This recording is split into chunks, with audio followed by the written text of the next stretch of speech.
नमस्ते प्यारे साथियों, कैसे हैं आप सभी। आशा करता हूँ बहुत ही अच्छे होंगे और अच्छे से पढ़ाई कर रहे होंगे।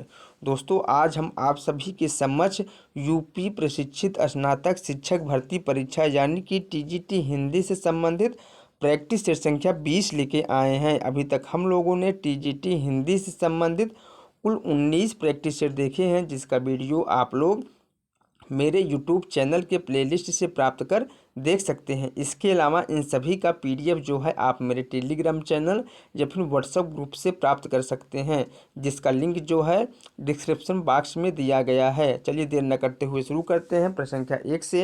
यदि मेरा वीडियो आप सभी लोगों को अच्छा लगे तो लाइक करें और सब्सक्राइब करें। दोस्तों, आप लोग मुझे कमेंट करके ज़रूर बताइएगा कि आप लोगों का कितना प्रश्न सही हुआ है। प्रश्न संख्या 1 है, भवानी प्रसाद मिश्र को किस काव्य संग्रह पर इन्हें जो है साहित्य अकादमी पुरस्कार मिला। गीत फरोश पर मिला, या फिर चकित है दुख पर मिला, या फिर अंधेरी पर मिला, या फिर बुनी हुई रस्सी पर मिला। तो भवानी प्रसाद मिश्र को किस काव्य संग्रह पर साहित्य अकादमी पुरस्कार मिला। तो बुनी हुई रस्सी पर भवानी प्रसाद मिश्र को साहित्य अकादमी पुरस्कार मिला, इसलिए ऑप्शन नंबर डी सही हो जाएगा। चलिए हम लोग अगला प्रश्न देखते हैं। प्रश्न संख्या 2 देखते हैं। प्रगतिवादी कविता का प्रसार काल कब तक माना जाता है। बताइए आप लोग, प्रगतिवादी कविता का प्रसार काल कब तक माना जाता है। 1950 ईस्वी तक, या फिर 1945 ईस्वी तक, या फिर 1935 ईस्वी तक, या फिर 1930 ईस्वी तक। इसमें जो ऑप्शन सही हो जाएगा, प्रगतिवादी कविता का प्रसार काल जो है 1945 ईस्वी तक माना जाता है, इसलिए ऑप्शन नंबर डी सही हो जाएगा। जबकि प्रगतिवादी कविता का प्रारंभ जो है 1936 ईस्वी में हुआ था। चलिए हम लोग अगला प्रश्न देखते हैं। प्रश्न संख्या 3 देखते हैं। भारतीय भाषाओं को भारतीय संविधान की किस अनुसूची में शामिल किया गया है। बताइए आप लोग, भारतीय भाषाओं को भारतीय संविधान की किस अनुसूची में शामिल किया गया है। 7वीं अनुसूची में, या फिर 9वीं अनुसूची में, या फिर 8वीं अनुसूची में, या फिर 10वीं अनुसूची में। तो भारतीय भाषाओं को भारतीय संविधान की 8वीं अनुसूची में शामिल किया गया है, इसलिए ऑप्शन नंबर सी सही हो जाएगा। चलिए हम लोग अगला प्रश्न देखते हैं। प्रश्न संख्या 4 देखते हैं। सरस्वती सम्मान एवं व्यास सम्मान किस संस्था द्वारा दिए जाते हैं। के बिरला फाउंडेशन के द्वारा, या फिर टाटा मेमोरियल के द्वारा, या फिर साहित्य अकादमी के द्वारा, या फिर संस्कृत विद्यापीठ के द्वारा। तो सरस्वती सम्मान एवं व्यास सम्मान जो है के बिरला फाउंडेशन संस्था द्वारा दिए जाते हैं, इसलिए ऑप्शन नंबर ए सही हो जाएगा। चलिए हम लोग अगला प्रश्न देखते हैं। प्रश्न संख्या 5 देखते हैं।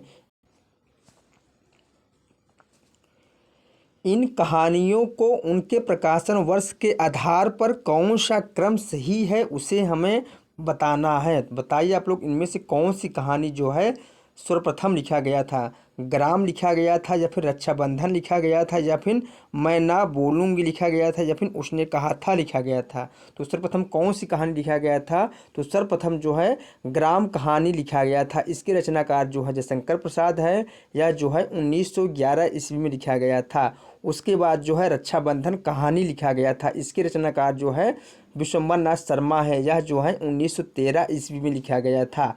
उसके बाद जो है उसने कहा था कहानी लिखा गया था। इसके रचनाकार जो है चंद्रधर शर्मा गुलेरी है, यह जो है 1915 ईस्वी में लिखा गया था। और आखिरी में मैं ना बोलूँगी कहानी लिखा गया था, इसलिए ऑप्शन नंबर डी सही हो जाएगा। चलिए हम लोग अगला प्रश्न देखते हैं। प्रश्न संख्या 6 देखते हैं। कहानी लघु जीवन खंड के माध्यम से एक संपूर्ण जीवन बोध या सत्य को प्रकाशित करती है, यह किसका कथन है। मुंशी प्रेमचंद का है, या फिर डॉक्टर नामवर सिंह का है, या फिर रामविलास शर्मा का है, या फिर डॉक्टर नागेंद्र का है। तो यह कथन किसका है। तो यह कथन जो है नामवर सिंह का है, इसलिए ऑप्शन नंबर बी सही हो जाएगा। चलिए हम लोग अगला प्रश्न देखते हैं। एक कहानी कुछ आप बीती कुछ जग बीती को कहानी संज्ञा किसने दी। भारतेंदु हरिश्चंद्र ने दिया, या फिर किशोरी लाल गोस्वामी ने दिया, या फिर गुलाब राय ने दिया, या फिर रामविलास शर्मा ने दिया। इसमें जो ऑप्शन सही हो जाएगा, ऑप्शन नंबर ए सही हो जाएगा। भारतेंदु हरिश्चंद्र जी ने दिया कहानी की संज्ञा। चलिए हम लोग अगला प्रश्न देखते हैं। प्रश्न संख्या 8 देखते हैं। प्रश्न संख्या 8 क्या है। हिंदी कहानियों के प्रारंभ में किस पत्रिका का महत्वपूर्ण योगदान स्वीकार किया गया है। बताइए आप लोग, हिंदी कहानियों के प्रारंभ में किस पत्रिका का महत्वपूर्ण योगदान स्वीकार किया गया है? हरिश्चंद्र चंद्रिका का, या फिर सरस्वती का, या फिर इंदु का, या फिर कविवचन सुधा का? तो हिंदी कहानियों के प्रारंभ में सरस्वती पत्रिका का महत्वपूर्ण योगदान स्वीकार किया गया है, इसलिए ऑप्शन नंबर बी सही हो जाएगा। सरस्वती पत्रिका का प्रकाशन जो इसका जो संपादक थे महावीर प्रसाद द्विवेदी जो है 1903 ईस्वी में बने और 1920 ईस्वी तक रहे। चलिए हम लोग अगला प्रश्न देखते हैं, प्रश्न संख्या 9 देखते हैं। प्रश्न संख्या 9 क्या है? प्रश्न संख्या 9 है, प्रकाशन वर्ष के आधार पर इन कहानियों का सही क्रम कौन सा है उसे हमें बताना है। बताइए आप लोग सर्वप्रथम कौन सी कहानी लिखा गया? दुलाई वाली लिखा गया या फिर विदीर्ण हृदय लिखा गया या फिर प्लेग की चुड़ैल लिखा गया या फिर इंदुमती लिखा गया? तो सर्वप्रथम कौन सी कहानी लिखा गया? सर्वप्रथम जो है इंदुमती कहानी लिखा गया। इसके कहानीकार कौन है? तो वह है किशोरी लाल गोस्वामी। यह जो है 1900 ईस्वी में लिखा गया। उसके बाद जो है प्लेग की चुड़ैल लिखा गया 1902 ईस्वी में। इसके कहानीकार जो है भगवान दास हैं। उसके बाद जो है दुलाई वाली कहानी लिखा गया। इसके रचनाकार जो है बंग महिला है जो 1907 ईस्वी में लिखा गया।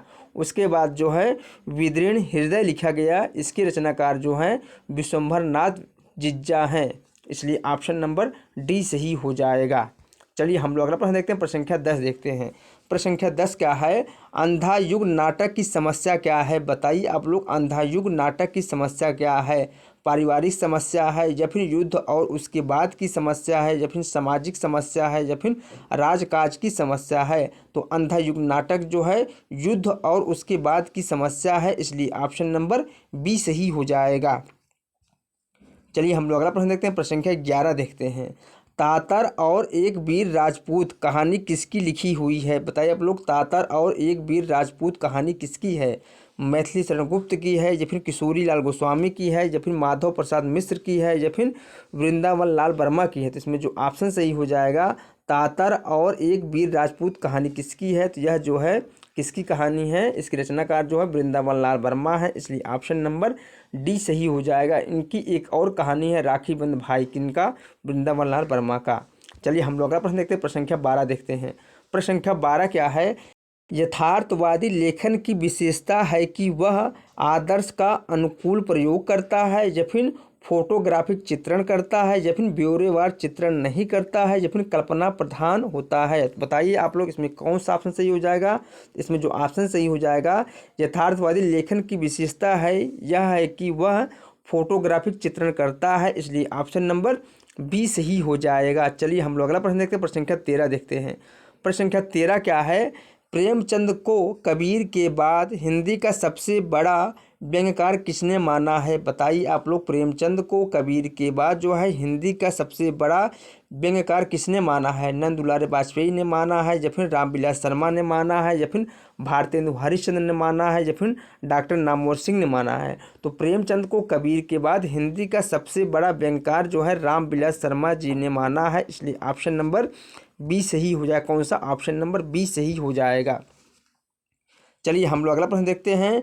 बूढ़ी काकी, ताई, हार की जीत, आकाशदीप कहानियों के कहानीकार क्रमशः हमें सही क्रम में बताना है। तो बताइए आप लोग बूढ़ी काकी किसकी कहानी है? तो बूढ़ी काकी जो कहानी है यह मुंशी प्रेमचंद की कहानी, किसकी कहानी है?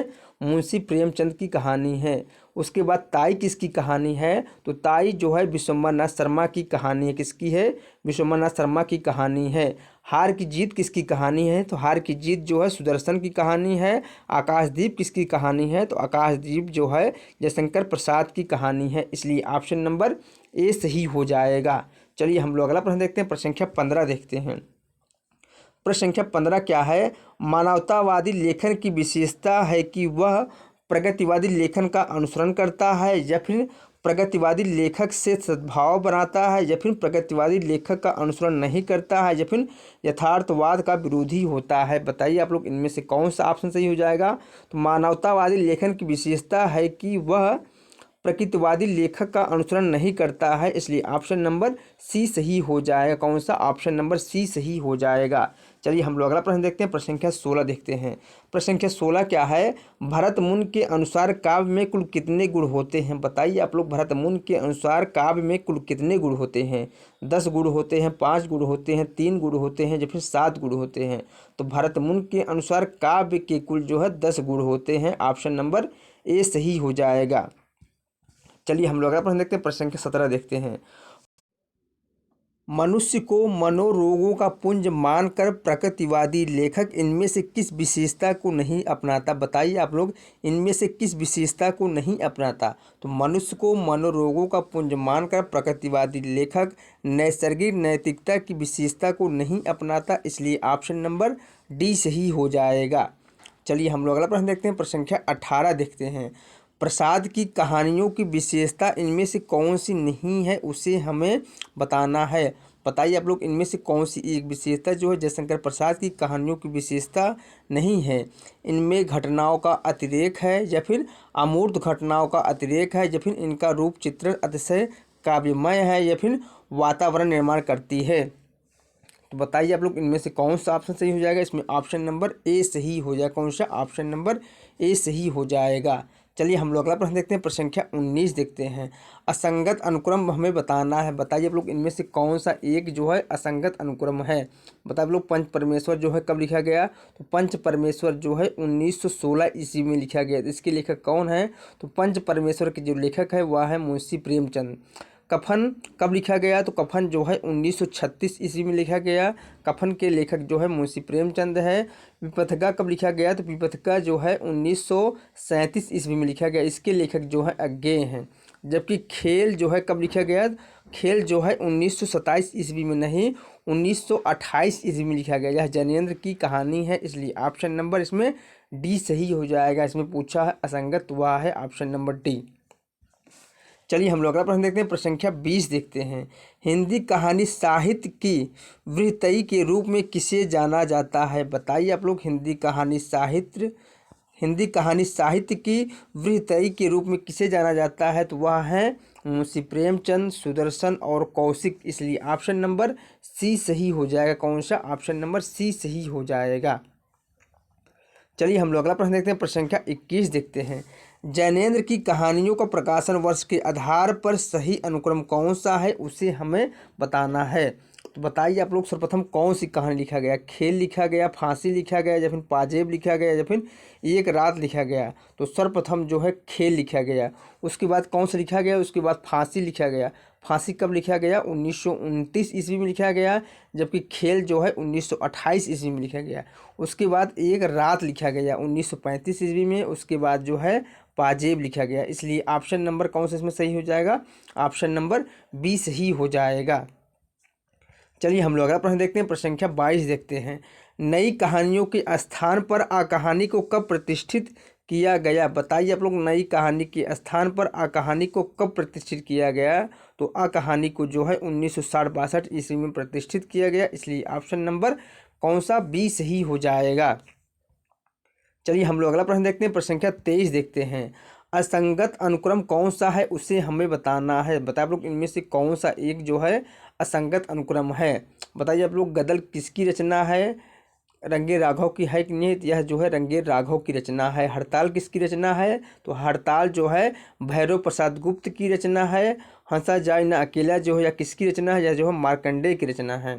जबकि दोपहर का भोजन जो है शेखर जोशी की रचना नहीं, बल्कि किसकी रचना है? बताइए आप लोग, यह किसकी रचना है? तो यह जो है अमरकांत की रचना है। किसकी रचना है? अमरकांत की रचना है, इसलिए ऑप्शन नंबर सी सही हो जाएगा। चलिए हम लोग अगला प्रश्न देखते हैं, प्रश्न संख्या 24 देखते हैं। प्रश्न संख्या 24 क्या है? इनमें से कौन नई कहानी आंदोलन की प्रतिष्ठा से संबंधित नहीं है, उसे हमें बताना है। बताइए आप लोग, इनमें से कौन एक जो है नई कहानी आंदोलन की प्रतिष्ठा से संबंधित नहीं है? मोहन राकेश हैं, या फिर कमलेश्वर हैं, या फिर राजेंद्र यादव हैं, या फिर महीप सिंह हैं? तो नई कहानी आंदोलन से संबंधित जो है वह है मोहन राकेश हैं, कमलेश्वर हैं, राजेंद्र यादव हैं। जबकि महीप सिंह नहीं है, इसलिए ऑप्शन नंबर डी सही हो जाएगा। कौन सा? ऑप्शन नंबर डी सही हो जाएगा। महीप सिंह जो है सचेतन कहानी के आंदोलन के प्रतिष्ठापक कवि हैं। चलिए हम लोग अगला प्रश्न देखते हैं, प्रश्न संख्या 25 देखते हैं। वारेन हेस्टिंग का सार कहानी के लेखक कौन है? बताइए आप लोग, वारेन हेस्टिंग का सार किसकी कहानी है? स्वयं प्रकाश की कहानी है, उदय प्रकाश की कहानी है, राजेंद्र यादव की है, या फिर बाल मुकुंद गुप्त की है? बताइए आप लोग, वारेन हेस्टिंग का सार कहानी के लेखक कौन है? तो वह है Uday Prakash. Option number B सही हो जाएगा। कौन सा? ऑप्शन नंबर बी सही हो जाएगा। चलिए हम लोग अगला प्रश्न देखते हैं। सुधीर घोषाल कहानी के लेखक कौन है? बताइए आप लोग, सुधीर घोषाल कहानी के लेखक कौन है? शरत चंद्र हैं या फिर रमेश उपाध्याय हैं या फिर देवेंद्र हैं या फिर काशीनाथ सिंह है? तो सुधीर घोषाल कहानी के लेखक जो है काशीनाथ सिंह जी हैं, इसलिए ऑप्शन नंबर डी सही हो जाएगा। कौन सा? ऑप्शन नंबर डी सही हो जाएगा। चलिए हम लोग अगला प्रश्न देखते हैं। प्रश्न संख्या 27 देखते हैं। श्रावकाचार किस कवि की रचना है? बताइए आप लोग, श्रावकाचार जो है किस कवि की रचना है? सरहपा की है या फिर सबरपा की है या फिर देवसेन की है या फिर शालिभद्र सूरी की रचना है? तो श्रावकाचार जो है देवसेन की रचना है, इसलिए ऑप्शन नंबर सी सही हो जाएगा। कौन सा? ऑप्शन नंबर सी सही हो जाएगा। चलिए हम लोग अगला प्रश्न देखते हैं। दोहा कोश के रचयिता कौन है? बताइए आप लोग, दोहा कोश किसकी रचना है? आशुक कवि की रचना है या फिर शालिभद्र सूरी की रचना है या फिर स्वयंभू की रचना है या फिर सरहपा की रचना है? तो बताइए आप लोग, दोहा कोश किसकी रचना है? तो दोहा कोश जो है सरहपा की रचना है, इसलिए ऑप्शन नंबर डी सही हो जाएगा। चलिए हम लोग अगला प्रश्न देखते हैं। प्रश्न संख्या 29 देखते हैं। भारतेश्वर बाहुबली रास किसकी रचना है? जिन धर्म सूरी की रचना है या फिर सुमति मणि की रचना है या फिर धनपाल की रचना है या फिर शालिभद्र सूरी की रचना है? तो भारतेश्वर बाहुबली रास किसकी रचना है? तो यह जो है शालिभद्र सूरी की रचना है, इसलिए ऑप्शन नंबर डी सही हो जाएगा। चलिए हम लोग अगला प्रश्न देखते हैं। प्रश्न संख्या 30 देखते हैं। प्रश्न संख्या 30 क्या है? परमात्मा प्रकाश व योगसार गद्य रचनाओं के रचयिता कौन है? बताइए आप लोग, परमात्मा प्रकाश और योगसार किसकी रचना है? राम सिंह की रचना है या फिर जो इंदु की रचना है या फिर रोड़ा कवि की रचना है या फिर पुष्पदंत की रचना है? तो बताइए आप लोग, परमात्मा प्रकाश और योगसार गद्य की रचनाओं के रचनाकार कौन है? तो वह है जो इंदु। ऑप्शन नंबर बी सही हो जाएगा। कौन सा? ऑप्शन नंबर बी सही हो जाएगा। चलिए हम लोग अगला प्रश्न देखते हैं। प्रश्न संख्या 31 देखते हैं।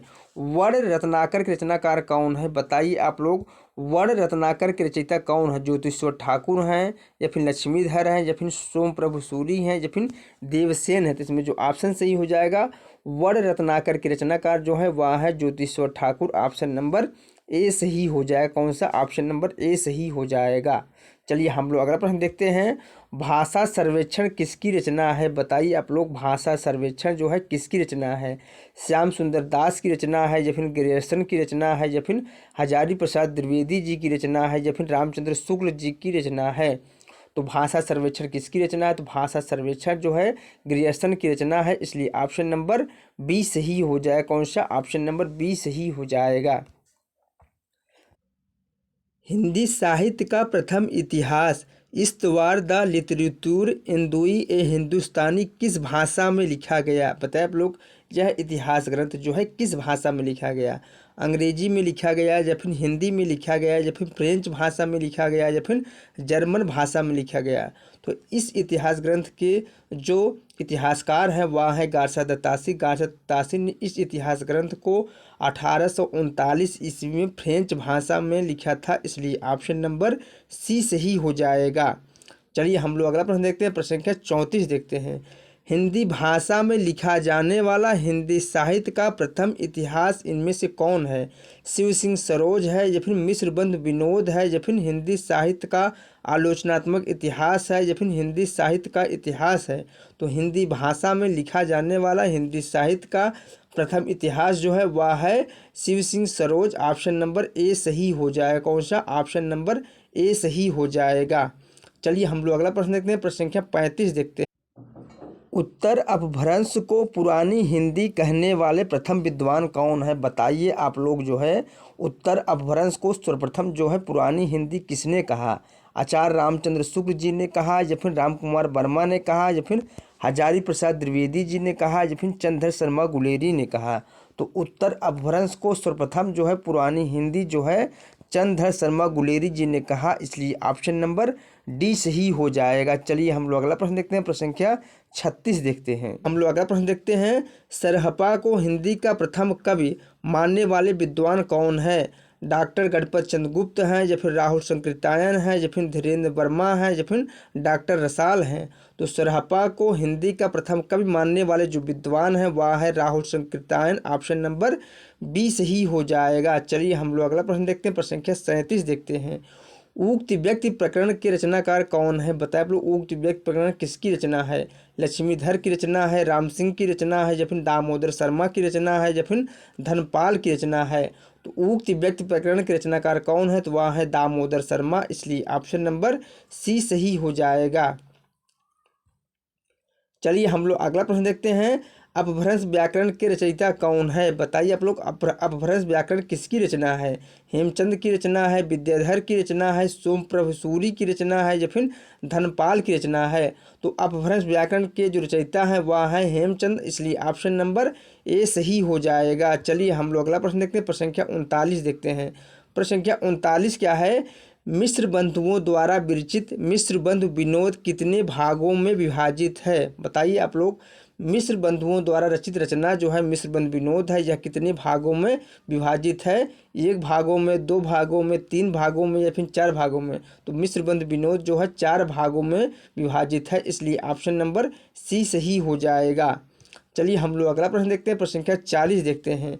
वीर गाथा काल को संधि काल एवं चारण काल की संज्ञा जो है किसने दी? ग्रियर्सन ने दिया या फिर धीरेन्द्र वर्मा जी ने दिया या फिर डॉक्टर राम कुमार वर्मा ने दिया या फिर हजारी प्रसाद द्विवेदी जी ने दिया? तो वीर गाथा काल को संधि काल एवं चारण काल की संज्ञा जो है डॉक्टर राम कुमार वर्मा जी ने दिया, इसलिए ऑप्शन नंबर सी सही हो जाएगा। चलिए हम लोग अगला प्रश्न देखते हैं। प्रश्न संख्या 41 देखते हैं। यहाँ पर दोस्तों अशगु होगा। अशगु कवि की इनमें से कौन सी एक रचना है? नेमिनाथ रास है या फिर चंद्रबाला रास है या फिर स्थूलभद्र रास है या फिर चर्यापद है? तो अशगु कवि की जो रचना है वह है चंद्रबाला रास, ऑप्शन नंबर बी सही हो जाएगा। चलिए हम लोग अगला प्रश्न देखते हैं। प्रश्न संख्या 42 देखते हैं। पौमचर्यु किसकी रचना है? बताइए आप लोग पौमचर्यु जो है किसकी रचना है? पुष्पदंत की रचना है या फिर धनपाल की रचना है या फिर अब्दुल रहमान की रचना है या फिर स्वयंभू की रचना है? तो पौमचर्यु किसकी रचना है? तो पौमचर्यु जो है स्वयंभू की रचना है, इसलिए ऑप्शन नंबर डी सही हो जाएगा। चलिए हम लोग अगला प्रश्न देखते हैं। शब्दानुशासन के रचनाकार कौन है? बताइए आप लोग शब्दानुशासन के रचयिता हैं हेमचंद है या फिर पुष्पदंत है या फिर स्वयंभू हैं या फिर डोम्बिया है? तो शब्दानुशासन के जो रचनाकार है वह है कौन है? बताइए आप लोग, वह है हेमचंद, ऑप्शन नंबर ए सही हो जाएगा। चलिए हम लोग अगला प्रश्न देखते हैं। प्रश्न संख्या 44 देखते हैं। पाहुड़ दोहा किसकी रचना है? बताइए आप लोग पाहुड़ दोहा जो है किसकी रचना है? लक्ष्मीधर की रचना है, रोड़ा कवि की रचना है या फिर राम सिंह की है या फिर हेमचंद की है? तो पाहुड़ दोहा किसकी रचना है? तो पाहुड़ दोहा जो है राम सिंह की रचना है, इसलिए ऑप्शन नंबर सी सही हो जाएगा। चलिए हम लोग अगला प्रश्न देखते हैं। प्राकृत पैंगलम किस कवि की रचना है? बताइए आप लोग प्राकृत पैंगलम जो है किस कवि की रचना है? लक्ष्मीधर की रचना है या फिर सबरपा की रचना है या फिर ज्योतिश्वर ठाकुर की रचना है या फिर जोइंदू की रचना है? तो प्राकृत पैंगलम जो है लक्ष्मीधर की रचना है, इसलिए ऑप्शन नंबर ए सही हो जाएगा। चलिए हम लोग अगला प्रश्न देखते हैं। प्रश्न संख्या 46 देखते हैं। संख्या 46 देखते हैं। आदिकाल को अपभ्रंश काल किसने कहा? बताइए आप लोग आदिकाल को अपभ्रंश काल किसने कहा? धीरेन्द्र वर्मा ने कहा या फिर डॉक्टर नागेंद्र ने कहा या फिर डॉक्टर बच्चन ने कहा या फिर रामविलास शर्मा ने कहा? तो आदिकाल को अपभ्रंश काल जो है किसने कहा? तो धीरेन्द्र वर्मा जी ने कहा, इसलिए ऑप्शन नंबर ए सही हो जाएगा। चलिए हम लोग अगला प्रश्न देखते हैं। प्रश्न संख्या 47 देखते हैं। प्रश्न संख्या 47 क्या है? आदिकाल को अत्यधिक विरोधी और व्याघातों का युग किसने कहा है? डॉक्टर राम कुमार वर्मा ने कहा है, हजारी प्रसाद द्विवेदी जी ने कहा है या फिर अज्ञेय जी ने कहा है या फिर आचार्य रामचंद्र शुक्ल जी ने कहा है? तो आदिकाल को अत्यधिक विरोधी और व्याघातों का युग जो है हजारी प्रसाद द्विवेदी जी ने कहा है, इसलिए ऑप्शन नंबर बी सही हो जाएगा। चलिए हम लोग अगला प्रश्न देखते हैं। प्रश्न संख्या 48 देखते हैं। मैं हिंदुस्तान की तूती हूँ, अगर तुम वास्तव में मुझसे कुछ पूछना चाहते हो तो हिंदवी में पूछो। इस पंक्ति के रचनाकार कौन है? चरण दास हैं या फिर भारतेंदु हरिश्चंद्र है या फिर बनारसी दास जैन है या फिर अमीर खुसरो हैं? तो आप लोगों को बहुत अच्छी तरह से पता होगा कि यह किसकी काव्य पंक्ति है। तो यह जो है अमीर खुसरो की है, इसलिए ऑप्शन नंबर डी सही हो जाएगा। चलिए हम लोग अगला प्रश्न देखते हैं। रामचंद्र शुक्ल द्वारा विरचित हिंदी साहित्य का इतिहास कब प्रकाशित हुआ? बताइए आप लोग आचार्य रामचंद्र शुक्ल की इतिहास संबंधित ग्रंथ हिंदी साहित्य का इतिहास कब प्रकाशित हुआ? कब प्रकाशित हुआ? 1929 में, या फिर 1945 में, या फिर 1920 में, या फिर 1918 ईस्वी में। तो आचार्य रामचंद्र शुक्ल का हिंदी साहित्य का इतिहास कब प्रकाशित हुआ? 1929 ईस्वी में प्रकाशित हुआ, इसलिए ऑप्शन नंबर ए सही हो जाएगा। चलिए हम लोग अगला प्रश्न देखते हैं, प्रश्न संख्या 50 देखते हैं। प्रश्न संख्या 50 क्या है? अपनी किस रचना को विद्यापति ने कहाड़ी कहा है? बताइए आप लोग, अपनी किस रचना को विद्यापति ने कहाड़ी कहा है? कीर्तिलता को, कीर्ति पताका को, पदावली को, या फिर सभी को? तो इसमें जो ऑप्शन सही हो जाएगा, विद्यापति ने अपनी रचना कीर्तिलता को कहाड़ी कहा है, इसलिए ऑप्शन नंबर ए सही हो जाएगा। चलिए हम लोग अगला प्रश्न देखते हैं, प्रश्न संख्या 51 देखते हैं। भक्ति काल का सर्वप्रथम उल्लेख किस ग्रंथ में मिलता है? बताइए आप लोग, भक्ति काल का सर्वप्रथम उल्लेख जो है किस ग्रंथ में मिलता है? तो भक्ति काल का सर्वप्रथम उल्लेख जो है श्वेता श्वेतेश्वर उपनिषद में मिलता है, इसलिए ऑप्शन नंबर ए सही हो जाएगा। चलिए हम लोग अगला प्रश्न देखते हैं। ईसवी सन में कितने वर्ष जोड़ने पर विक्रमी संवत बनता है? बताइए आप लोग, ईसवी सन में कितने वर्ष जोड़ने पर विक्रमी संवत बनता है? 60 वर्ष, या फिर 57 वर्ष, या फिर 64 वर्ष, या फिर 80 वर्ष? तो ईसवी सन में 57 वर्ष जोड़ने पर जो है विक्रमी संवत बनता है, इसलिए ऑप्शन नंबर बी सही हो जाएगा।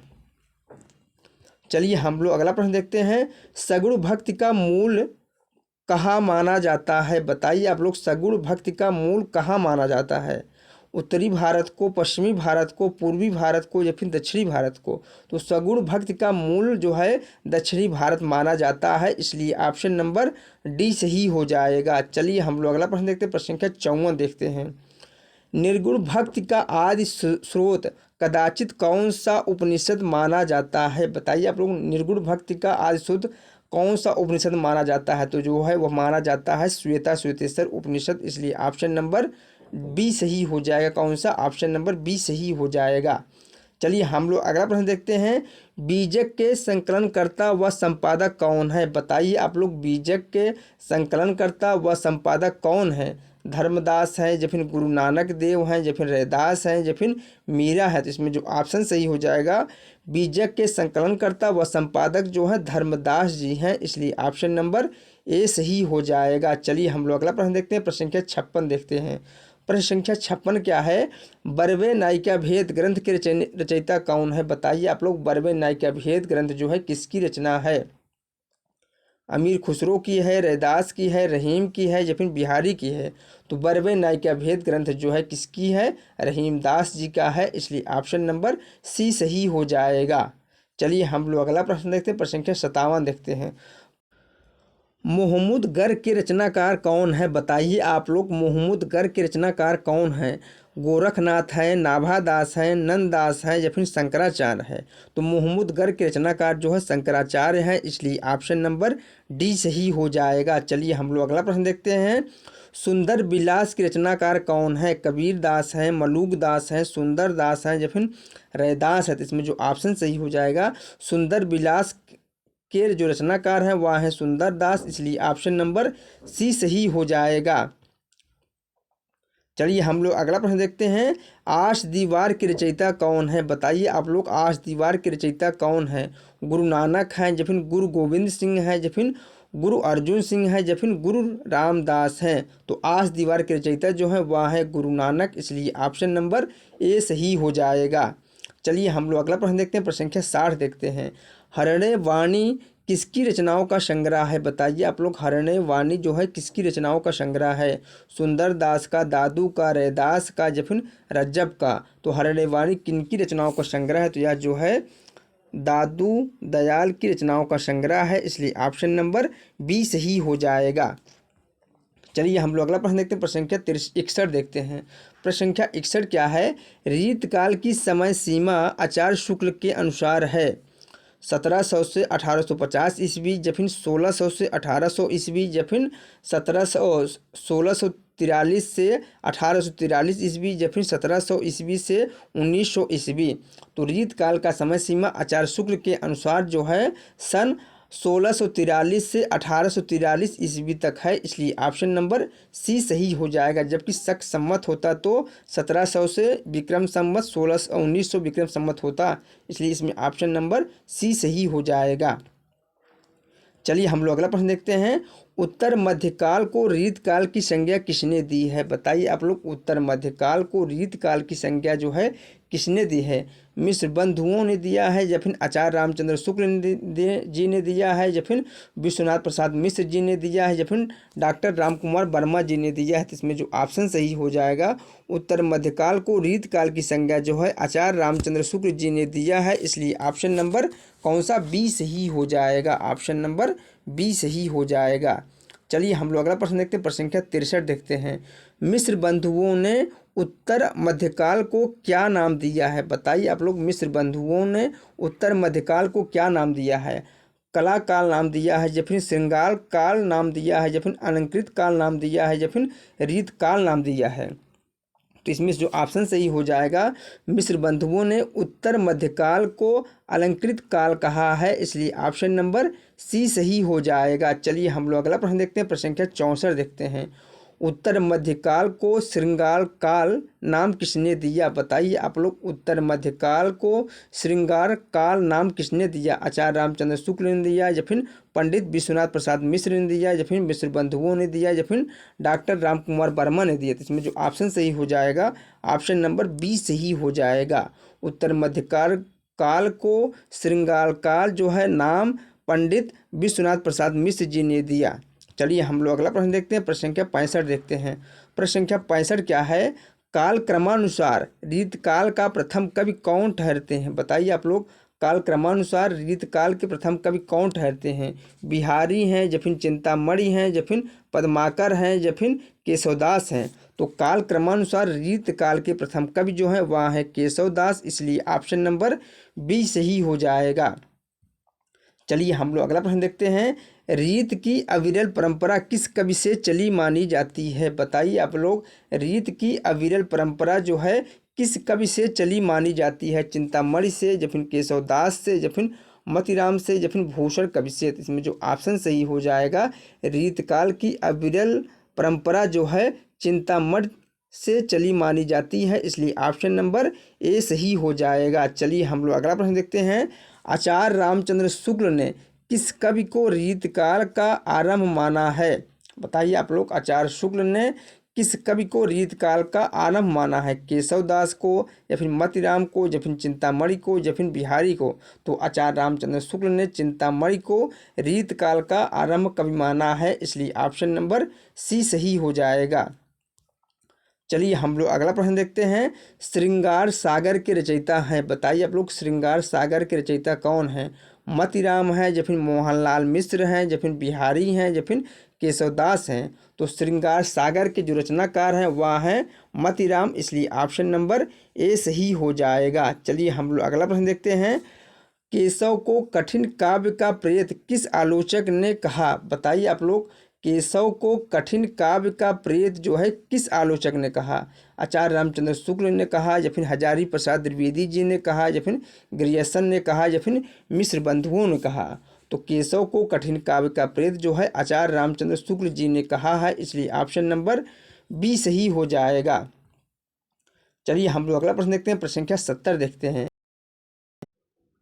इसमें संदेह नहीं कि काव्य रीति का सम्यक समावेश पहले पहल आचार्य केशव ने ही किया, पर हिंदी में रीत ग्रंथों की अविरल और अखंडित परंपरा का प्रवाह केशव की कविप्रिया के प्रायः 50 वर्ष पीछे चला, और वह एक भिन्न आदर्श को लेकर, केशव के आदर्श को लेकर नहीं। ये पंक्तियाँ किसकी हैं? बताइए आप लोग, यह कथन किसका है? हजारी प्रसाद द्विवेदी जी का है, या फिर डॉक्टर रसाल का है, या फिर मिश्र बंधुओं का है, या फिर आचार्य रामचंद्र शुक्ल का है? बताइए आप लोग, यह कथन किसका है? तो यह कथन जो है हिंदी के आलोचक कवि जो है वह है आचार्य रामचंद्र शुक्ल, इन्हीं का कथन है। चलिए हम लोग अगला प्रश्न देखते हैं, प्रश्न संख्या 71 देखते हैं। प्रश्न संख्या 71 क्या है? काव्य निर्णय के रचयिता कौन है? बताइए आप लोग, काव्य निर्णय किसकी रचना है? कुलपति मिश्र की रचना है या फिर आलम की रचना है या फिर भिखारी दास की रचना है या फिर मतीराम की रचना है। तो काव्य निर्णय की जो रचयिता है वह है भिखारी दास। ऑप्शन नंबर सी सही हो जाएगा। चलिए हम लोग अगला प्रश्न देखते हैं। आधुनिक काल की समय सीमा मानी गई है, बताइए आप लोग आधुनिक काल की समय सीमा क्या मानी गई है। 1850 से आज तक या फिर 1900 ईस्वी से या फिर 1920 ईस्वी से या फिर 1700 ईस्वी से। तो आधुनिक काल की समय सीमा जो है 1850 से आज तक मानी गई है, इसलिए ऑप्शन नंबर ए सही हो जाएगा।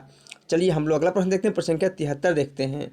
प्रेम सागर के रचनाकार कौन है, बताइए आप लोग प्रेम सागर जो है किसकी रचना है।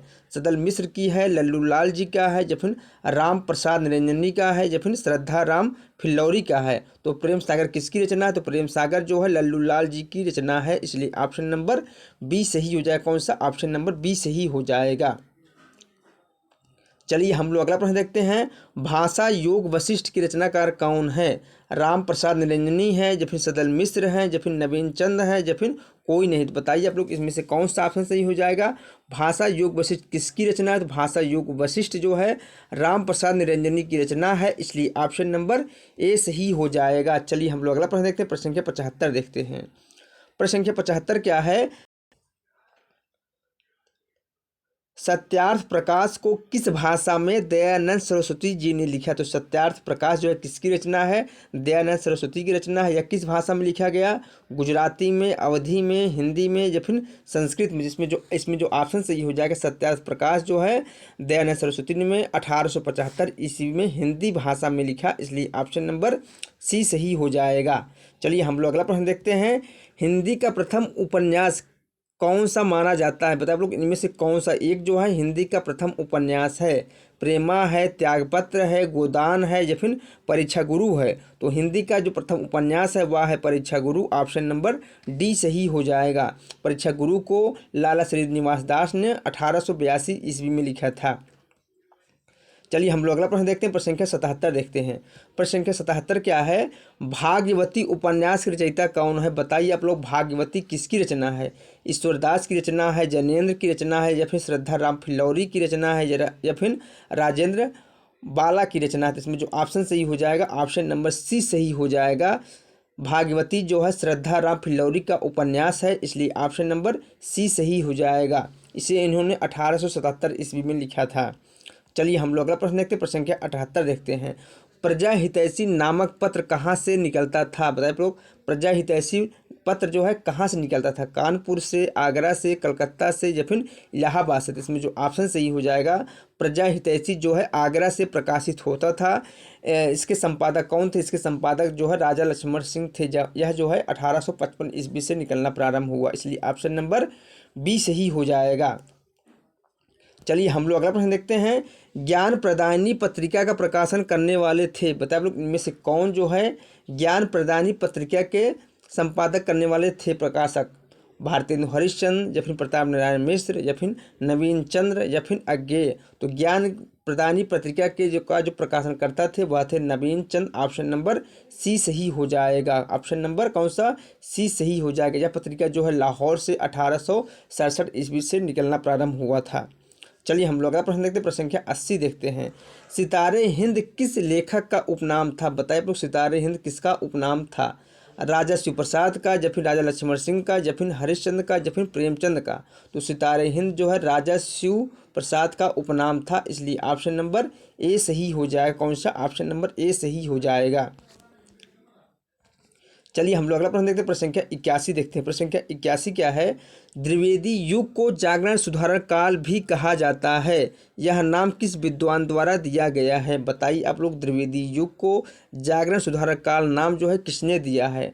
डॉक्टर नागेंद्र ने दिया है या फिर आचार्य रामचंद्र शुक्ल ने दिया है या फिर राम कुमार वर्मा ने दिया है या फिर रामविलास शर्मा ने दिया है। तो द्विवेदी युग को जागरण सुधार काल जो है डॉक्टर नागेंद्र जी ने नाम दिया हुआ है, इसलिए ऑप्शन नंबर ए सही हो जाएगा। रविंद्रनाथ ठाकुर को किस वर्ष गीतांजलि के लिए नोबेल पुरस्कार दिया गया, बताइए आप लोग रविंद्रनाथ ठाकुर को किस वर्ष जो है गीतांजलि के लिए नोबेल पुरस्कार दिया गया। 1915 ईस्वी में, या फिर 1913 ईस्वी में, या फिर 1918 ईस्वी में, या फिर 1910 ईस्वी में। तो रविन्द्रनाथ ठाकुर को 1913 ईस्वी में गीतांजलि के लिए नोबेल पुरस्कार दिया गया, इसलिए ऑप्शन नंबर बी सही हो जाएगा। चलिए हम लोग अगला प्रश्न देखते हैं। प्रश्न संख्या 83 देखते हैं। प्रश्न संख्या 83 क्या है? गीता रहस्य ग्रंथ के रचयिता कौन है? बताइए आप लोग, गीता रहस्य जो है किसकी रचना है? सूरदास की रचना है, या फिर तुलसीदास की रचना है, या फिर हजारी प्रसाद द्विवेदी जी की रचना है, या फिर बाल गंगाधर तिलक की रचना है? इसमें जो ऑप्शन सही हो जाएगा, गीता रहस्य किसकी रचना है, तो यह जो है बाल गंगाधर तिलक की रचना है, इसलिए ऑप्शन नंबर डी सही हो जाएगा। कौन सा? ऑप्शन नंबर डी सही हो जाएगा। चलिए हम लोग अगला प्रश्न देखते हैं। प्रश्न संख्या 84 देखते हैं। सरस्वती पत्रिका का प्रकाशन किस वर्ष प्रारंभ हुआ? बताइए आप लोग, सरस्वती पत्रिका का प्रकाशन जो है किस वर्ष प्रारंभ हुआ? 1903 ईस्वी में, या फिर 1893 ईस्वी में, या फिर 1901 ईस्वी में, या फिर 1900 ईस्वी में? तो सरस्वती पत्रिका का प्रकाशन जो है 1900 ईस्वी में हुआ, इसलिए ऑप्शन नंबर डी सही हो जाएगा। चलिए हम लोग अगला प्रश्न देखते हैं। प्रश्न संख्या 85 देखते हैं। सरस्वती पत्रिका का प्रकाशन कहाँ से होता था? बताइए आप लोग, सरस्वती पत्रिका का प्रकाशन जो है कहाँ से होता था? इलाहाबाद से, काशी से, कानपुर से, या फिर कलकत्ता से? तो सरस्वती पत्रिका का प्रकाशन जो है इलाहाबाद से होता था, इसलिए ऑप्शन नंबर ए सही हो जाएगा। चलिए हम लोग अगला प्रश्न देखते हैं। प्रश्न संख्या 86 देखते हैं। प्रश्न संख्या 86 क्या है? महावीर प्रसाद द्विवेदी जी ने सरस्वती के संपादक का कार्यभार किस वर्ष संभाला? बताइए आप लोग, आचार्य महावीर प्रसाद द्विवेदी जी ने सरस्वती पत्रिका के संपादन का कार्यभार किस वर्ष संभाला? 1903 ईस्वी में, 1900 ईस्वी में, या फिर 1902 ईस्वी में, या फिर 1905 ईस्वी में? तो महावीर प्रसाद द्विवेदी जी ने 1903 ईस्वी में सरस्वती पत्रिका के संपादन का कार्यभार संभाला, इसलिए ऑप्शन नंबर ए सही हो जाएगा। चलिए हम लोग अगला प्रश्न देखते हैं। प्रश्न संख्या 87 देखते हैं। प्रश्न संख्या 87 क्या है? आचार्य महावीर प्रसाद द्विवेदी जी का हे कविते शीर्षक कविता जो है किस वर्ष प्रकाशित हुआ? बताइए आप लोग, हे कविते शीर्षक कविता जो है कब प्रकाशित हुआ? 1903 ईस्वी में, या फिर 1902 ईस्वी में, या फिर 1900 ईस्वी में, या फिर 1905 ईस्वी में? तो इसमें जो ऑप्शन सही हो जाएगा, हे कविते शीर्षक कविता जो है कब प्रकाशित हुआ? 1900 ईस्वी में प्रकाशित हुआ, इसलिए ऑप्शन नंबर सी सही हो जाएगा। चलिए हम लोग अगला प्रश्न देखते हैं। प्रश्न संख्या 88 देखते हैं। प्रश्न संख्या 88 क्या है? सरस्वती के प्रकाशक कौन थे? बताइए आप लोग, सरस्वती के प्रकाशक कौन थे? चिंतामणि घोष थे, या फिर आचार्य रामचंद्र शुक्ल थे, या फिर जयशंकर प्रसाद थे, या फिर निराला थे? तो सरस्वती पत्रिका के प्रकाशक जो थे वह थे Chintamani Ghosh, option number A सही हो जाएगा। चलिए हम लोग अगला प्रश्न देखते हैं। संपत्ति शास्त्र पुस्तक के रचनाकार कौन है? बताइए आप लोग, संपत्ति शास्त्र जो है किसकी पुस्तक है? आचार्य रामचंद्र शुक्ल की है, या फिर महावीर प्रसाद द्विवेदी जी का है, या फिर डॉक्टर नागेंद्र का है, या फिर अज्ञेय का है? तो संपत्ति शास्त्र किसकी पुस्तक है? यह जो है महावीर प्रसाद द्विवेदी जी की रचना है, इसलिए ऑप्शन नंबर बी सही हो जाएगा। चलिए हम लोग अगला प्रश्न देखते हैं। प्रश्न संख्या 90 देखते हैं। प्रश्न संख्या 90 क्या है? काशी नागरी प्रचारित सभा की स्थापना किस वर्ष हुई? बताइए आप लोग, काशी नागरी प्रचारित सभा की स्थापना जो है किस वर्ष हुई? 1893 ईस्वी में, या फिर 1900 ईस्वी में, या फिर 1903 ईस्वी में, या फिर 1905 ईस्वी में? तो इसमें जो ऑप्शन सही हो जाएगा, काशी नागरी प्रचारित सभा की स्थापना जो है 1893 ईस्वी में हुआ, इसलिए ऑप्शन नंबर ए सही हो जाएगा। चलिए हम लोग अगला प्रश्न देखते हैं। हिंदी उद्धारणी प्रतिनिधि सभा कहाँ स्थापित की गई? बताइए आप लोग, हिंदी उद्धारणी प्रतिनिधि सभा जो है कहाँ स्थापित की गई? लखनऊ में, इलाहाबाद में, या फिर कानपुर में, या फिर प्रयाग में? तो इसमें जो ऑप्शन सही हो जाएगा, हिंदी उद्धारणी प्रतिनिधि सभा जो है प्रयाग में स्थापित की गई, इसलिए ऑप्शन नंबर डी सही हो जाएगा। चलिए हम लोग अगला प्रश्न देखते हैं। छायावाद को मधुचर्या किस आलोचक ने कहा? बताइए आप लोग, छायावाद को मधुचर्या जो है किस आलोचक ने कहा? पंडित रामचंद्र शुक्ल ने कहा, या फिर नंदुलारे वाजपेयी ने कहा, या फिर अज्ञेय ने कहा, या फिर रामकुमार वर्मा ने कहा? तो इसमें जो ऑप्शन सही हो जाएगा, छायावाद को मधुचर्या जो है आचार्य रामचंद्र शुक्ल जी ने कहा है, इसलिए ऑप्शन नंबर ए सही हो जाएगा। चलिए हम लोग अगला प्रश्न देखते हैं। प्रश्न संख्या 93 देखते हैं। प्रश्न संख्या 93 क्या है? छायावाद का सीमांकन माना जाता है। बताए आप लोग, छायावाद का समय कब से कब तक माना जाता है? 1918 से 1936 तक, या फिर 1920 से 1940 तक, या फिर 1915 से 1930 ईस्वी तक, या फिर 1900 से 1936 ईस्वी तक। तो छायावाद का जो समय सीमा माना जाता है वह माना जाता है 1918 से 1936 तक, इसलिए ऑप्शन नंबर ए सही हो जाए। कौन सा? ऑप्शन नंबर ए सही हो जाएगा। चलिए हम लोग अगला प्रश्न देखते हैं। एक भारतीय आत्मा किस कवि का उपनाम है? बताइए आप लोग, एक भारतीय आत्मा जो है किस कवि का उपनाम है?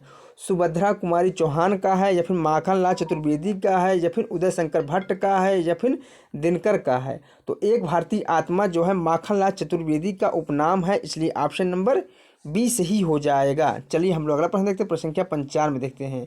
प्रश्न संख्या 95 क्या है? निम्नलिखित में से कौन राष्ट्रीय संस्कृत धारा का कवि नहीं है? बताओ आप लोग, इनमें से कौन एक जो है राष्ट्रीय संस्कृत धारा का कवि नहीं है? जगन्नाथ मिलिंद नहीं है, या फिर दिनकर नहीं है, या फिर जनार्दन प्रसाद झा नहीं है, या फिर सिया रामचरण गुप्त नहीं है। तो इसमें जो ऑप्शन सही हो जाएगा, राष्ट्रीय संस्कृत धारा का जो कवि नहीं है वह है जनार्दन प्रसाद झा। ऑप्शन नंबर सी सही हो जाएगा। कौन सा? ऑप्शन नंबर सी सही हो जाएगा। चलिए हम लोग अगला प्रश्न देखते हैं। प्रश्न संख्या 96 देखते हैं। प्रश्न संख्या 96 क्या है?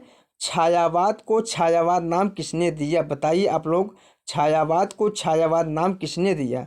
जयशंकर प्रसाद ने दिया, या फिर मुकुटधर पांडे ने दिया, या फिर महादेवी वर्मा जी ने दिया, या फिर सुमित्रा नंदन पंत ने दिया? तो छायावाद को छायावाद नाम जो है मुकुटधर पांडे जी ने दिया। ऑप्शन नंबर बी सही हो जाएगा। चलिए हम लोग अगला प्रश्न देखते हैं। प्रश्न संख्या 97 देखते हैं। वन का महत्व, प्राकृत पर्यवेक्षण, प्रेम का स्वच्छंद भंगिमाओं में चित्रण, कथा गीत का प्रयोग तथा काव्य भाषा में खड़ी बोली की स्वीकृति किस युग की विशेषताएं हैं? आदिकाल युग की, या फिर रीतकाल की, या फिर भारतेंद्र युग की, या फिर छायावाद युग की? तो किस युग की विशेषता है? यह जो है छायावाद युग की विशेषता है, इसलिए ऑप्शन नंबर डी सही हो जाएगा। चलिए हम लोग अगला प्रश्न देखते हैं। छायावादी काव्यधारा के समानांतर जो है कौन सी काव्यधारा चलती रही? राष्ट्रीय सांस्कृतिक काव्यधारा, या फिर प्रयोगवादी काव्यधारा, या फिर अकविता, या फिर उत्तर आधुनिक? तो छायावादी काव्यधारा के समानांतर जो है कौन सी काव्यधारा चलती रही? तो राष्ट्रीय सांस्कृतिक काव्यधारा चलती रही, इसलिए ऑप्शन नंबर ए सही हो जाए। कौन सा? ऑप्शन नंबर ए सही हो जाएगा। चलिए हम लोग अगला प्रश्न देखते हैं। यथार्थवाद और छायावाद निबंध के रचयिता कौन है?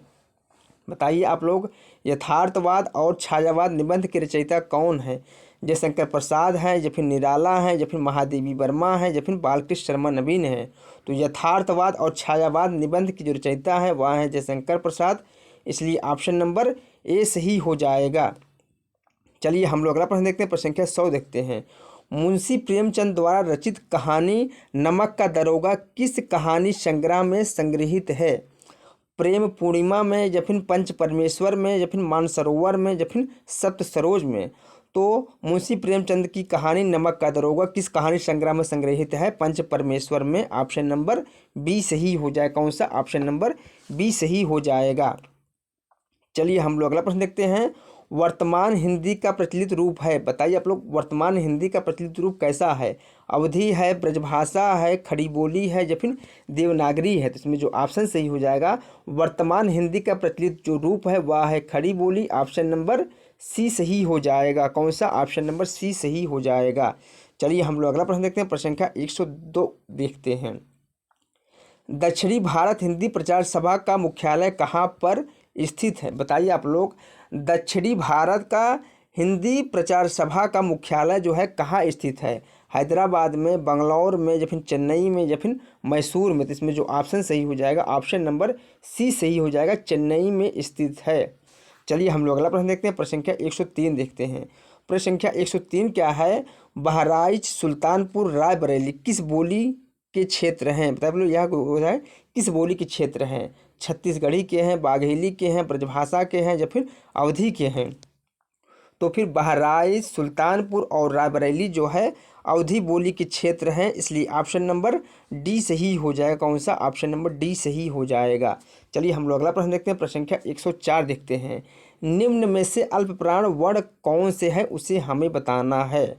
बताइए आप लोग, इसमें जो है अल्पप्राण वर्ण कौन से हैं? छ और झ जो है महाप्राण है, थ और ध भी महाप्राण है, फ और ब भ भी महाप्राण है, जबकि का और गा जो है अल्प प्राण है, इसलिए ऑप्शन नंबर बी सही हो जाएगा। का और गा जो है अल्प प्राण है।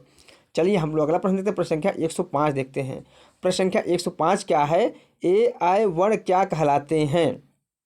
बताइए आप लोग, ए आई वर्ण जो है क्या कहलाते हैं? नासिक कहलाते हैं, या फिर मूर्धन्य कहलाते हैं, या फिर ओष्ठ कहलाते हैं, या फिर कंठ तालव्य कहलाते हैं? तो इसमें जो ऑप्शन सही हो जाएगा, ए आई वर्ण जो है कंठ तालव्य कहलाते हैं, इसलिए ऑप्शन नंबर डी सही हो जाएगा। चलिए हम लोग अगला प्रश्न देखते हैं। प्रश्न संख्या 106 देखते हैं। भाषा की सबसे छोटी इकाई है, बताइए आप लोग, भाषा की सबसे छोटी इकाई कौन सी है? शब्द है, व्यंजन है, या फिर स्वर है, या फिर वर्ड है? तो इसमें जो ऑप्शन सही हो जाएगा, भाषा की सबसे छोटी इकाई जो है वह है वर्ड। ऑप्शन नंबर डी सही हो जाएगा। कौन सा? ऑप्शन नंबर डी सही हो जाएगा। चलिए हम लोग अगला प्रश्न देखते हैं। प्रश्न संख्या 107 देखते हैं। शुद्ध वर्तनी वाला शब्द इनमें से कौन है, उसे हमें बताना है। बताइए आप लोग, इनमें से कौन सा एक शब्द जो है शुद्ध वर्तनी वाला शब्द है? तो वह है औद्योगिकरण। ऑप्शन नंबर बी सही हो जाएगा। औद्योगिकरण जो है शुद्ध वर्तनी वाला शब्द है, बाकी तीनों जो है अशुद्ध वर्तनी वाले शब्द हैं। चलिए हम लोग अगला प्रश्न देखते हैं। प्रश्न संख्या 108 देखते हैं। शुद्ध शब्द कौन सा है, उसे हमें बताना है। बताइए आप लोग, इनमें से कौन सा एक शब्द जो है शुद्ध शब्द है? तो वह है सच्चिदानंद। ऑप्शन नंबर बी सही हो जाएगा। बाकी तीनों शब्द जो है अशुद्ध शब्द हैं। चलिए हम लोग अगला प्रश्न देखते हैं। प्रश्न संख्या 109 देखते हैं।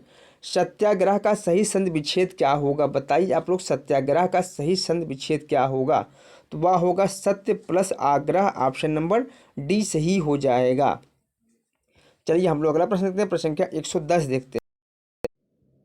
सन्मार्ग में प्रयुक्त संधि कौन सी है? बताइए आप लोग, सन्मार्ग में कौन सी संधि है? स्वर संधि है, या फिर व्यंजन संधि है, या फिर विसर्ग संधि है, या फिर इनमें से कोई नहीं? तो इसका संधि विच्छेद होगा सत प्लस मार्ग। ये इसमें जो है व्यंजन संधि है, इसलिए ऑप्शन नंबर बी सही हो जाए। कौन सा? ऑप्शन नंबर बी सही हो जाएगा। चलिए हम लोग अगला प्रश्न देखते हैं। प्रश्न संख्या 111 देखते हैं।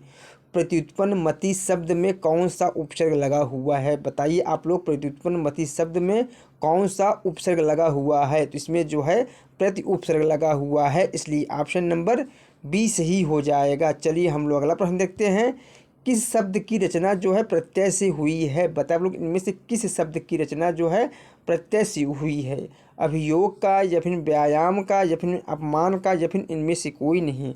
तो इनमें से किसी भी शब्द की रचना जो है प्रत्यय से नहीं हुआ है, इसलिए ऑप्शन नंबर डी सही हो जाएगा। सभी शब्द की रचना जो है उपसर्ग से हुआ है। चलिए हम लोग अगला प्रश्न देखते हैं। प्रश्न संख्या 113 देखते हैं। प्रश्न संख्या 113 क्या है? लंबोदर में कौन सा समास है? बताइए आप लोग, लंबोदर में कौन सा समास है? द्वंद्व समास है, या फिर कर्मधारय समास है, या फिर तत्पुरुष समास है, या फिर बहुब्रीहि समास है? इसमें जो ऑप्शन हो जाएगा, लंबोदर में जो है बहुब्रीहि समास है, इसलिए ऑप्शन नंबर डी सही हो जाएगा। चलिए हम लोग अगला प्रश्न देखते हैं। प्रश्न संख्या 114 देखते हैं। प्रश्न संख्या 114 क्या है? जिस समास में दोनों पद अप्रधान हो, जिस समास में दोनों पद अप्रधान हो, वहाँ पर कौन सा समास होता है? द्वंद्व समास होता है, द्विगु समास होता है, तत्पुरुष समास होता है, या फिर बहुब्रीहि समास होता है? तो जिस पद में दोनों पद जो है अप्रधान हो, वहाँ पर बहुब्रीहि समास होता है। ऑप्शन नंबर डी सही हो जाएगा।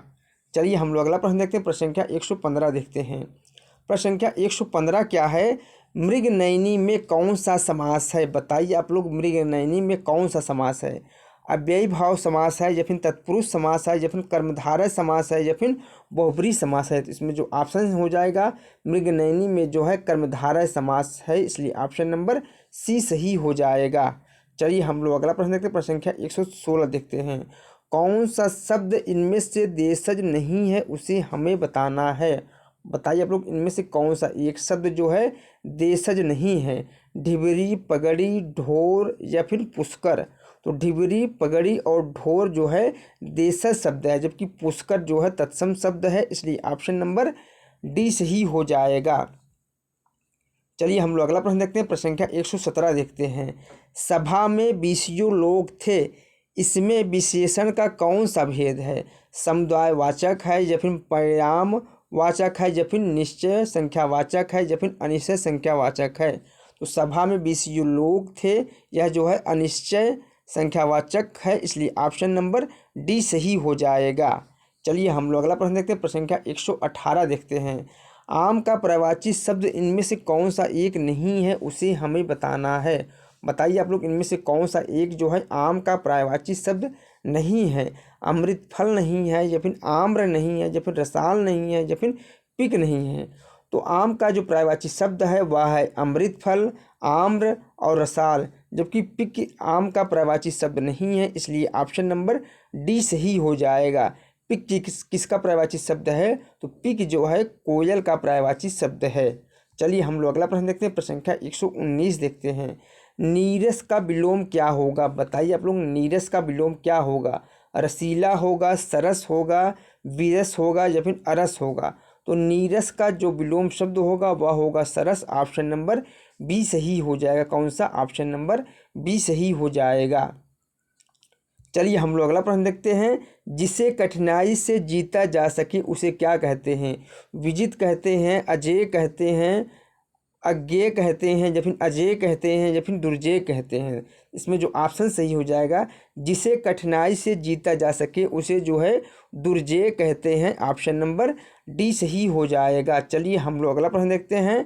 अंडे का शहजादा का अर्थ क्या है? बताइए आप लोग, अंडे का शहजादा का क्या अर्थ है? कमज़ोर व्यक्ति, या फिर चालाक व्यक्ति, या फिर दोहरा लाभ होना, या फिर अनुभवहीन व्यक्ति। इसमें जो ऑप्शन सही हो जाएगा, अंडे का शहजादा का क्या अर्थ है? तो वह है अनुभवहीन व्यक्ति। ऑप्शन नंबर डी सही हो जाएगा। कौन सा? ऑप्शन नंबर डी सही हो जाएगा। चलिए हम लोग अगला प्रश्न देखते हैं। प्रश्न संख्या 122 देखते हैं। आम के आम गुठलियों के दाम का क्या अर्थ है? बताइए आप लोग, आम के आम गुठलियों के दाम का क्या अर्थ है? मनमानी करना, या फिर नकली वस्तु देना, या फिर दोहरा लाभ होना, या फिर बहुत चतुर व्यापारी बनना। तो इसमें जो ऑप्शन सही हो जाएगा, आम के आम गुठलियों के दाम का जो अर्थ है वह है दोहरा लाभ होना। ऑप्शन नंबर सी सही हो जाएगा। चलिए हम लोग अगला प्रश्न देखते हैं। चौपाई के प्रत्येक चरण में कितनी मात्राएं होती हैं? 11 होती हैं, 13 होती हैं, 16 होती हैं, या फिर 15 होती हैं। बताइए आप लोग, चौपाई के प्रत्येक चरण में कितनी मात्राएं होती हैं? तो चौपाई की प्रत्येक चरण में जो है 16 मात्राएं होती हैं, इसलिए ऑप्शन नंबर सी सही हो जाएगा। चलिए हम लोग अगला प्रश्न देखते हैं। प्रश्न संख्या 124 देखते हैं। वीर या आल्हा किस जाति का छंद है? बताइए आप लोग, वीर या आल्हा किस जाति का छंद है?